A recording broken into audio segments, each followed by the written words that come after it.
मेरे दिल में तू ही तू है, दिल की दवा क्या करूं।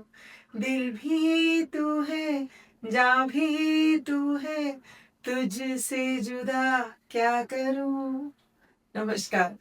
मैं रंगों वाली ज्योतिषी, गानों वाली ज्योतिषी बन गई हूँ आजकल। ऐसा नहीं है, मैं आज बात करूंगी दिल और प्रेम के बारे में, इसलिए मैंने आपको इस गाने से शुरुआत की। मैं डॉक्टर सारिका उपाध्याय, आपकी रंगों वाली ज्योतिषी। चलिए बात करते हैं आजकल युवा पीढ़ी के रिलेशंस के बारे में। मेरे बहुत सारे क्लाइंट आते हैं जो बच्चे होते हैं, वो बच्चे मतलब छोटे बच्चे नहीं, युवा होते हुए बच्चे, जिनके बीच में प्यार, लव, रिलेशनशिप बहुत मायने रखता है। और सबसे बड़ी परेशानी की बात ये है कि जो समय हमें करियर के लिए देना है, वही समय हमारे प्यार और रिलेशनशिप के नाम पर भी होता है। और अगर ये रिलेशनशिप खराब हो तो हमारा मन ना तो पढ़ाई में लग सकता है, ना आगे करियर बनाने में लग सकता है। तो कई बार मुझसे पूछा जाता है कि ऐसा कौन सा रंग हमारे आभामंडल में मिसिंग है जिससे हमारे रिश्ते बिगड़ रहे हैं, या हमारा पार्टनर हम पर ध्यान कम दे रहा है, या कहीं और भी साथ में ध्यान दे रहा है, या हमें छोड़कर चला गया है, या हम छोड़ देना चाहते हैं। ये सभी चीजें लगभग एक बराबर में साथ चल रही हैं आज हमारे युवाओं के मन में। और कई बार ऐसा होता है कि हम समझ नहीं पाते हैं कि कैसे इन चीज़ों का निवारण करें, और डिप्रेशन में चले जाते हैं, नशे के आदी हो जाते हैं, लड़ाई झगड़े होने लगते हैं। रोज सुन रहे हैं कि आज कोई ऐसी दुर्घटना घट गई कि किसी ने किसी के ऊपर जानलेवा हमला कर दिया।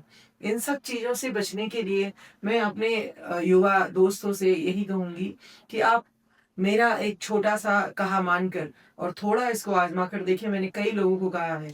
अभी रिसेंट में ही एक केस मेरे पास आया था। बड़ी परेशान थी वो बच्ची, और वो उनका रिलेशनशिप बहुत पुराना था। तकरीबन 8-9 साल से वो दोनों रिलेशन में थे। ना तो उनकी शादी हो पा रही थी और ना रिश्ता निभ पा रहा था, और ना वो एक दूसरे से अलग हो पा रहे थे।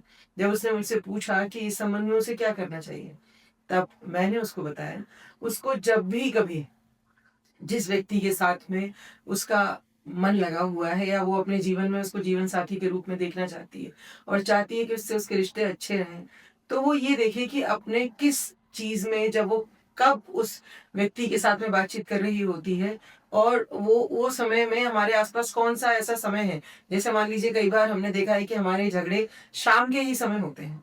दिन में हमारा अच्छा व्यवहार होगा, हम बढ़िया बातचीत कर रहे होंगे, पर शाम ढलने लगेगी, हम कोसों दूर बैठे होंगे, बेमतलब झगड़ जाएंगे।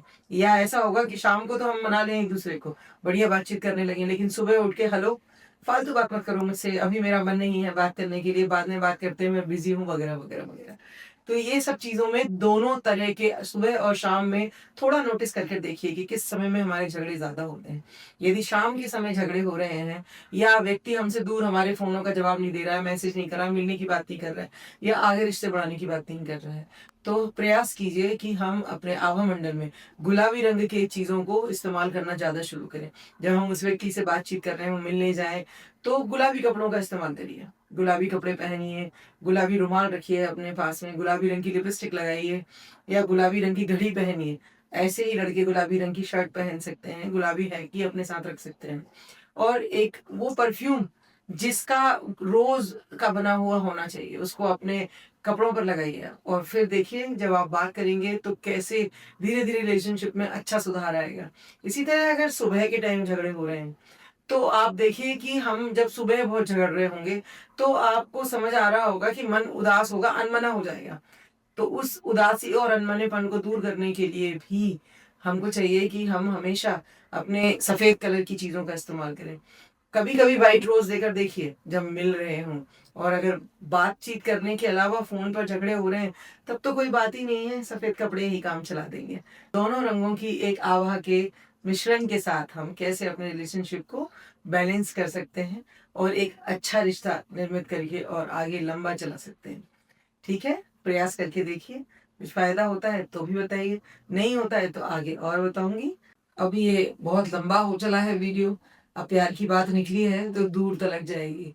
अब दूसरे भाग की बात करने के लिए, जिसमें हम आगे भी बात कर सकें, मुझे फॉलो कीजिए और दूसरे वीडियो का इंतजार कीजिए, पार्ट 2। जय माँ करौली।